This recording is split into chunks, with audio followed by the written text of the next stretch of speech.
Hey guys, welcome back to another video. In today's video, we're going to talk about codependency and signs of codependency in your relationship. Stay tuned.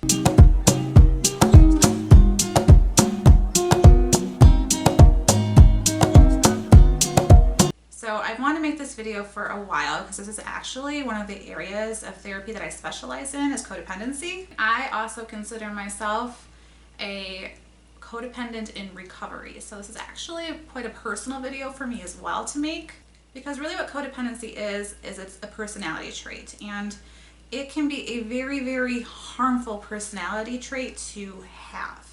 It can be very destructive to you. It can be very destructive in relationships. It gets people stuck oftentimes in the wrong relationships.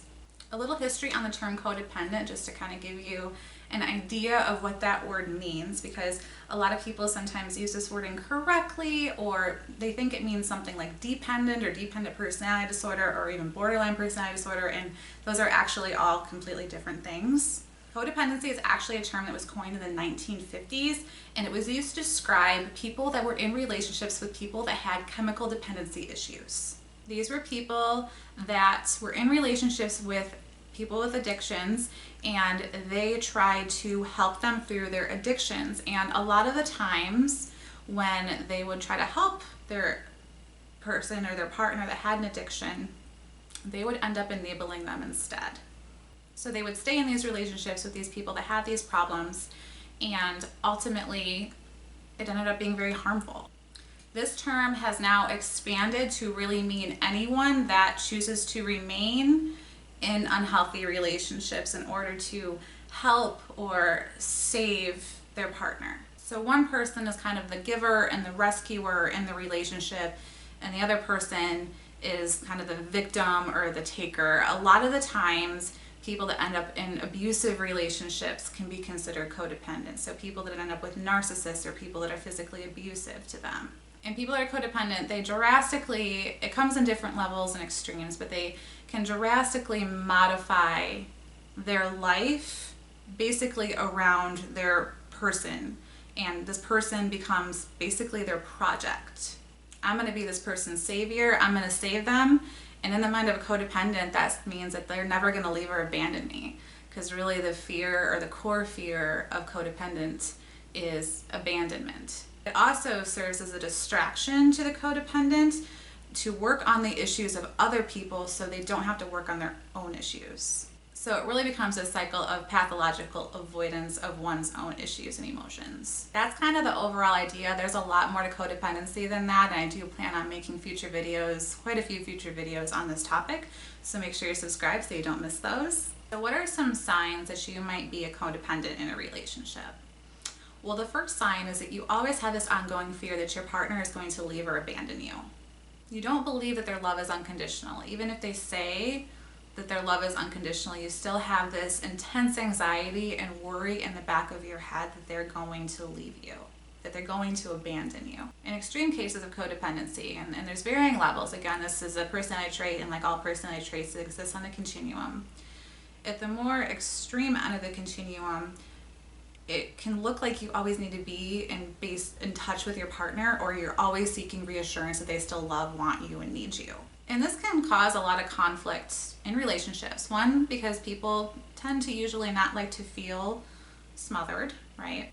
It can cause your partner to lose their sense of independence and freedom. And that's kind of in a more normal looking relationship. And toxic relationships, it can be really, really bad because your toxic partner might pick up on this and then use it to manipulate you. So they might say things like, well, if you do this, I'm going to leave you. And they'll threaten to leave in order to get you to do what they want. Again, that core fear for codependence is abandonment. Number two, it is really hard for you to be alone. You always want to be around your partner. When you're not around your partner or you're by yourself, it's really, really scary for you. You don't like it. You get really, really anxious when you're not around them, or you're not in contact with them, or if you don't hear from them for a while. These relationships have a lot of enmeshment, meaning there's not a lot of separation. There's not a lot of your own life also continuing outside of the context of a relationship, which is actually a sign of a healthy relationship. Number three is that you see your partner as a project. We get this idea that we're going to go in, we're going to make a list of things that we want to change about someone, and then we're going to commit to changing them. We're going to tell her things like, This person would have so much potential if A, B, and C were true. Often this fails miserably because we cannot change other people.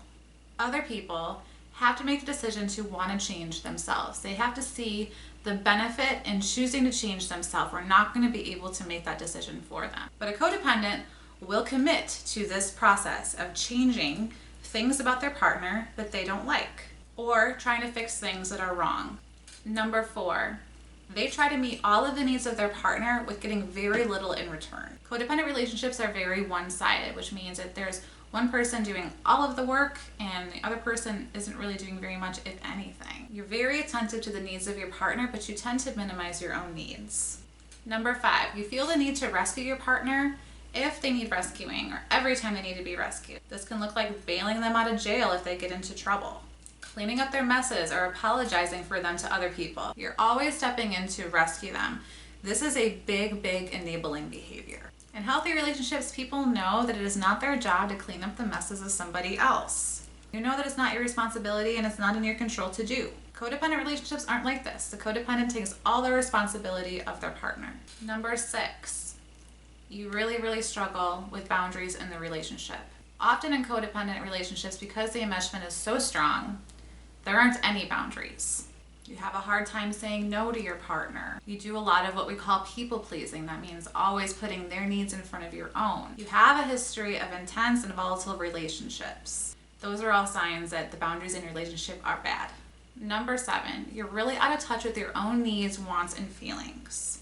Codependents, they tend to emulate other people, and they do this in order to seek a sense of connection or acceptance from the other person. So this can look as simple as their color is your favorite color, their band is your favorite band, or if they're in a bad mood, you're also in a bad mood. And a lot of the times, codependents can just think they're being empathetic with these things, but really, when we are identifying our feelings based off what our partner is feeling, that again is just a really big sign of enmeshment. It's really not healthy. We need to be in touch with our own feelings and emotions. It is completely okay for your partner to be in a bad mood and for you to not be in a bad mood. You don't have the same exact experiences. Maybe their day at work was really hard, but yours was fine.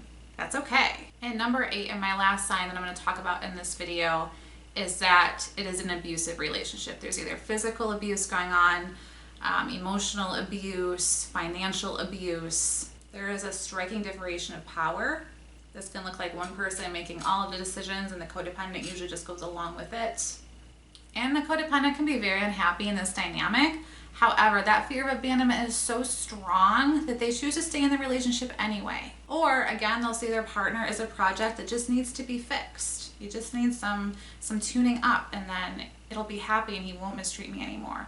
If I do everything he needs and meet his every single need, then he'll accept me and love me forever. This is one big way that people get stuck in abusive relationships and domestic violence types of situations, is that codependent personality.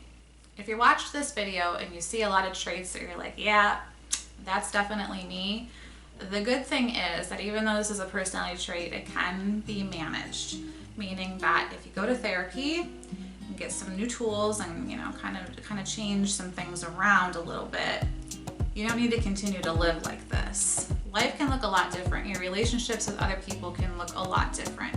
You can have way more fulfilling relationships in your life after you deal with the codependency issues. I hope you found this video helpful. If you like it, make sure you give it a thumbs up. If you haven't yet, make sure you hit the subscribe button down below and subscribe to my channel for new content every single week.